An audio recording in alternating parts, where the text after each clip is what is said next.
qui souhaite intervenir pour nous faire proposition, action. Madame, est-ce qu'on peut apporter un micro, s'il vous plaît?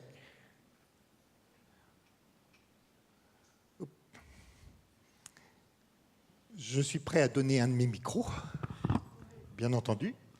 Oui, madame.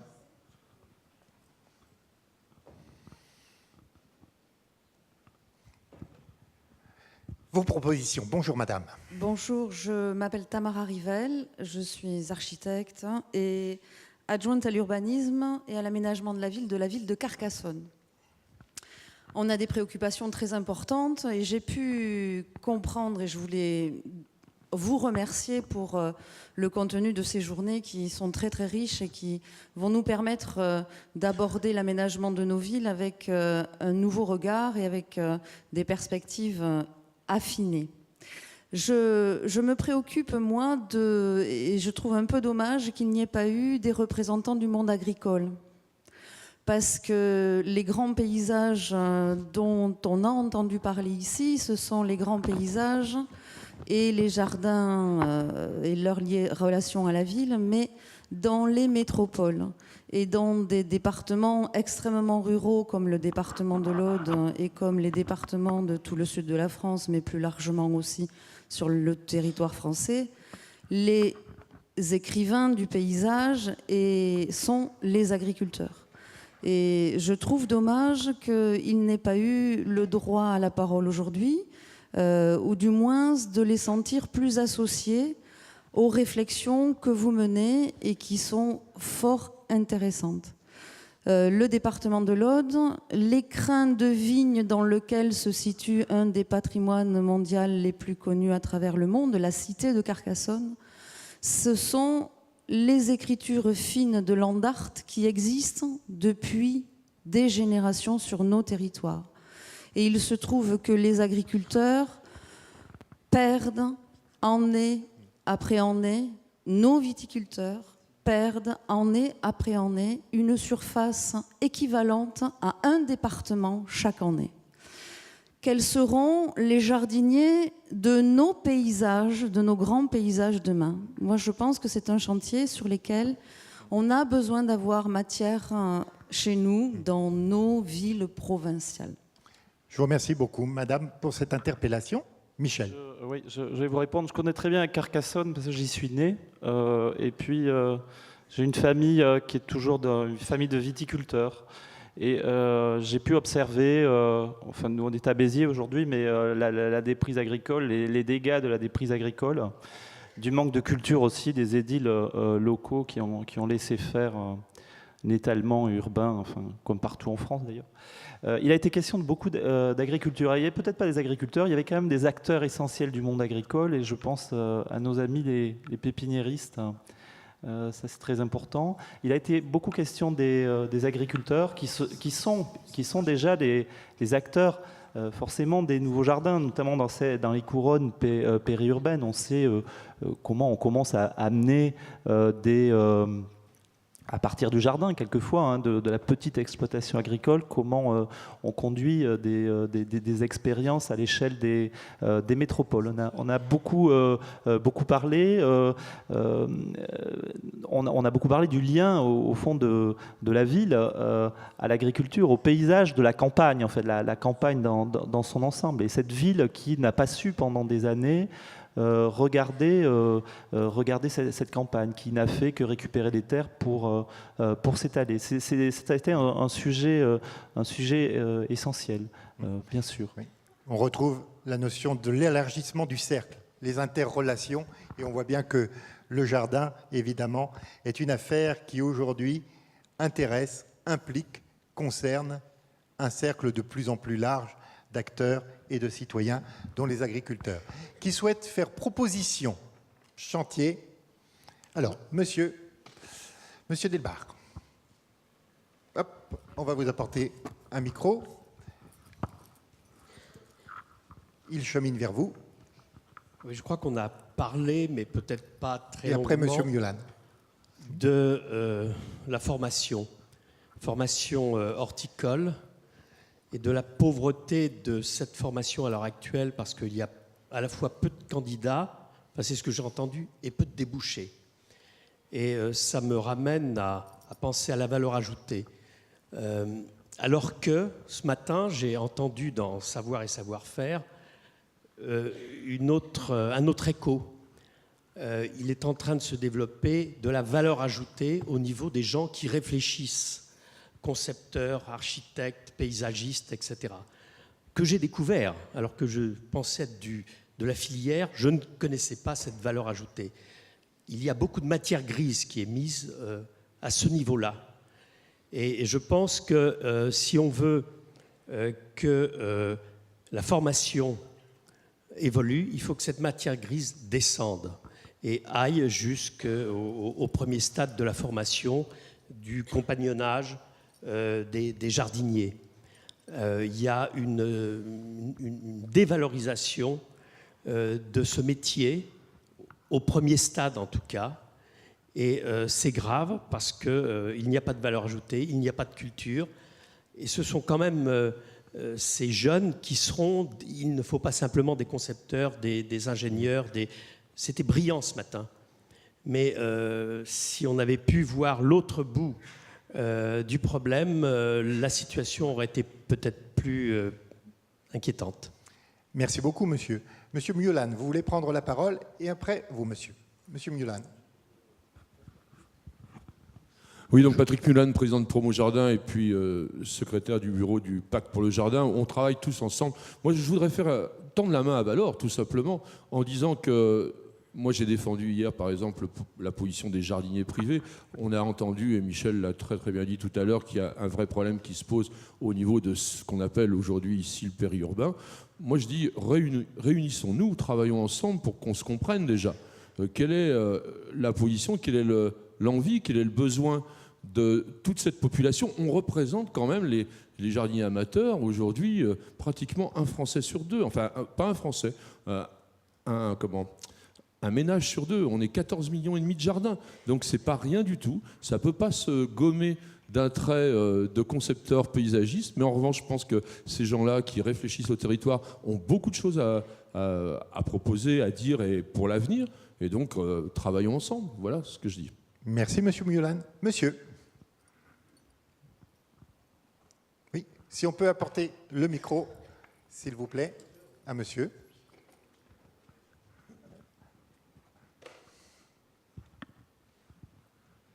Je voudrais reprendre la phrase que j'avais dite cet après-midi, ou ce matin, je ne me souviens plus, la phrase de Jean-Luc Godard qui me hante, qui m'a toujours hanté. Jean-Luc Godard est un personnage qui me hante, comme le nôtre m'a hanté. Et Jean-Luc Godard, quand il dit « j'aimerais photographier un paysage de dos », me fait penser que sans doute on s'y prend mal dans la manière qu'on a de penser le futur de la ville. C'est qu'on la voit trop à partir de la ville constituée.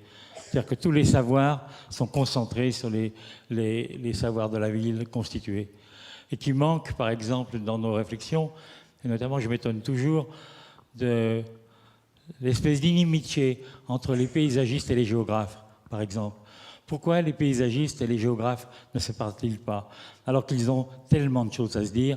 Et comment se fait-il que depuis des années et des années, les géographes et les paysagistes se tournent le dos? Pourquoi les paysans ne font pas partie de nos enseignants? J'ai enseigné à Genève plusieurs années avec des paysans dans nos corpus enseignants, et c'est fou ce qu'on a pu apprendre de leur souffrance, de leurs difficultés et de leurs connaissances, bien entendu, de leur territoire. Pourquoi on ne discute pas avec des hydrogéologues? Pourquoi on ne parle pas, au fond, de tous les gens qui ont une connaissance fine des territoires sur lesquels on pourrait, d'une certaine façon, réinstaurer avant de constituer la ville? C'est-à-dire de préparer la ville à partir d'une connaissance... C'est Henri Bava qui parlait de la reconnaissance du site et du territoire. Eh bien, elle reste à faire. Si vous voulez, aujourd'hui, nous sommes en train d'avancer dans le territoire comme des qui empruntent journellement dans ce territoire en méconnaissance complète de lui, alors qu'on devrait, d'une certaine façon, regarder de dos, comme nous convie Godard, et de regarder les choses à partir du territoire lui-même, et de penser que la ville pourrait avancer, elle, une fois que nous aurions établi les conditions de son avancement. Merci, monsieur. Monsieur. En un certain sens, c'est une proposition concrète qui prolonge la réflexion de Michel Courajou. Alors, proposition néanmoins un peu décalée, permettez-moi de l'assumer somme toute, c'est est-ce que les organisateurs pourraient ne pas attendre le 450e anniversaire de la naissance de l'eau nôtre pour reproduire cet événement. Pourquoi ? Parce que ce qui m'a frappé au cours de ces journées, c'est d'une part, je parle très brièvement, rassurez-vous, c'est d'une part l'extrême diversité des expertises qui sont mobilisées et que les personnes concernées arrivent à mettre en musique pour concevoir, permettez-moi de le dire comme ça, des jardins, disons, institués et qui ont leur raison d'être. Et d'autre part, ce qui m'a frappé, c'est aussi l'inventivité de la société pour dessiner, inventer d'autres formes de jardins. Et du coup, l'enjeu n'est certainement pas d'opposer les deux, mais de créer un dispositif au sens de François Hacher, c'est-à-dire un lieu de rencontre, hein, plus ou moins informel, où ces visions de jardins institués et de jardins en émergence, issus d'une logique plutôt bottom-up, hein, comme on en a beaucoup parlé ce matin, puissent se rencontrer et puissent se nourrir mutuellement. Voilà. Merci beaucoup. Quelqu'un souhaite-t-il prendre encore la parole ? Oui, monsieur, et après vous. Voilà. Bonjour. Bonjour, Paul Troyot, paysagiste à Bordeaux, Fédération française du paysage Aquitaine. Oui, mais ça, pour rebondir sur tes propos, il y a la Maison du paysage qui est en projet, il va falloir qu'on avance sur ce sujet. Juste pour rebondir tout à l'heure sur les chantiers à venir, je voudrais rappeler, on a beaucoup parlé pendant 3 jours de l'importance des formations. Les jeunes étudiants étaient là aujourd'hui aussi pendant ces 3 jours. Moi, je reste persuadé, déterminé qu'on doit continuer perpétuellement à se former en tant que professionnel. Et donc, je voulais juste préciser que demain soir à Bordeaux va être débaptisé le centre de formation des architectes d'Aquitaine et va être rebaptisé centre de formation des architectes et des paysagistes et des acteurs du cadre bâti. Donc, c'est aussi voilà, la continuité des formations courtes qui vous sont proposées. Il y en a 5 à ce jour dans les thématiques. L'eau, l'arbre, le sol, la phytoépuration, les fondamentaux. Ce sont des formations qui sont ouvertes à tous et c'est aussi des lieux de rencontre puisque les premières que nous avons mises en place ont regroupé plus de 120 personnes. C'était des gens issus aussi donc, des pédagistes, mais pas que ça. Des maîtres d'ouvrage sont venus, des entrepreneurs, bien sûr, sont invités, des élus, des géographes, des urbanistes, etc. Donc voilà, je voulais juste préciser ça, que ça va aussi se développer et qu'on est à l'écoute pour continuer d'autres formations aussi. Merci beaucoup, monsieur, pour ce témoignage. Vous vouliez intervenir, monsieur, qui est derrière. Bonjour. Bonjour. Moi, ce qui m'a marqué, c'était cette idée du temps. Notamment, en tant que paysagiste, on a l'impression souvent de dessiner de l'espace pour qu'il fonctionne et de donner un projet fini. Et ce matin, on a vu que pour un projet soit approprié, il faut de la concertation, il faut discuter avec les gens. Tout ça, dans un concours, souvent, c'est pas demandé, c'est un temps qui n'est pas considéré, ce temps qui est nécessaire. Et de la même manière qu'une fois le projet fini, on a l'impression que pour qu'il se pérennise, il faut avoir un suivi, il faut aussi avoir que dans le projet, on propose à l'architecte ou paysagiste, avec les autres acteurs, de pouvoir continuer de suivre son projet dans le temps. Parce qu'aujourd'hui, j'ai l'impression des fois qu'on dessine un projet, on le donne tel quel, et qu'en fait, on perd la notion de processus et de temps qui sont inhérents au jardin et au paysage. Voilà. Merci beaucoup, monsieur, pour ce témoignage. Quelqu'un souhaite-t-il intervenir, faire part de ses remarques, propositions ?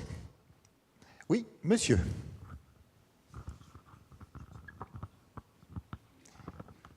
Nous récupérons le micro et il chemine tranquillement vers vous. Levez votre main, comme ça. Bonjour. Bonjour, Michel Leborn, animateur du pôle paysage à la FNPHP, producteur de végétaux. Je remercie M. Courajou parce qu'il me tend la perche. Je pense qu'il y a un gros chantier à remettre en route, un chantier énorme. C'est celui de faire revenir les paysagistes et les villes acheter des plantes aux pépiniéristes français, aux pépiniéristes, pour ne pas être trop nationaliste, des territoires. Parce que dans les territoires, nous, on voit souvent les maîtres d'œuvre, on les voit de dos. On aimerait bien les voir de face, c'est un peu comme les paysages, on aime bien les voir de face, de dos c'est bien aussi. Mais toute cette dialectique c'est sympa, mais le problème c'est que le paysage de nos territoires est en train de perdre son âme. Parce que son âme, c'est la plante, c'est elle qui anime le paysage, c'est elle qui le fait vivre. Et la vie des paysages aujourd'hui, la conception des paysages aujourd'hui, elle est faite à partir de palettes végétales lointaines, conçues par des gens qui ne sont absolument pas ou pratiquement pas de notre culture. Et je pense que c'est dommage. Je pense que c'est un gros chantier. Ce chantier peut remettre en marche la production de végétaux en France. S'il n'a pas lieu, elle disparaîtra, puisque de toute façon, il y a à peu près un tiers à la moitié des plantes qui sont plantées aujourd'hui dans vos villes et villages qui viennent de France. Merci, monsieur, pour cette interpellation. Qui souhaite intervenir? Applaudissements timides, mais applaudissements quand même.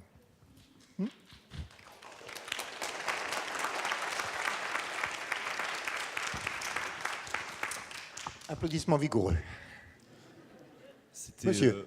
Bonjour, Damien Provandier, Plantes et Cités, en réponse à la remarque de Monsieur Leborgne de la FNPHP.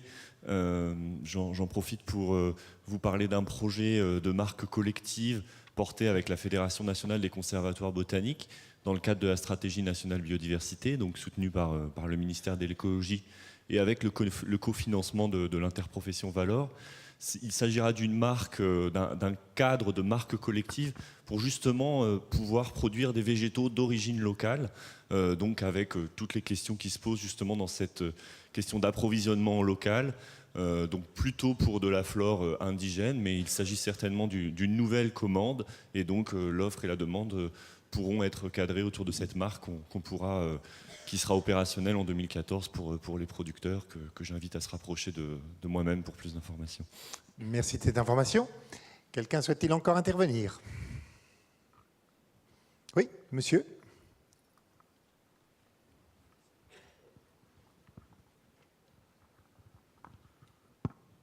Bonjour. Bonjour, Louis-Marie Rivière, donc président du conseil scientifique de Plantes et Cités. Et je voudrais simplement, c'est un tout petit témoignage pour dire que ce qui m'a frappé dans ce que j'ai entendu aujourd'hui, je n'étais pas là hier, c'est qu'on insiste beaucoup sur la rencontre. Et moi, j'ai vu se développer, parce que je crois que ça n'existait pas beaucoup à l'époque où j'étais en activité, ou de moins au début de mon activité d'enseignant dans une école d'horticulture. Le jardin, c'est la rencontre entre la science, la technique et l'art, un peu comme l'architecture. Et je crois que cette rencontre est essentielle au jardin. Et tant que ces deux mondes se sont ignorés, je crois que on perdait une dimension qu'on est progressivement en train d'acquérir, et j'en suis personnellement ravi. Je voudrais dire aussi qu'en matière de rencontre, j'ai beaucoup entendu parler, je ne m'y attendais pas, mais j'en étais ravi, de la rencontre entre les concepteurs, les professionnels du jardin au sens très large, et les habitants. Et il se trouve que j'ai une autre casquette qui est de président d'un conseil de développement.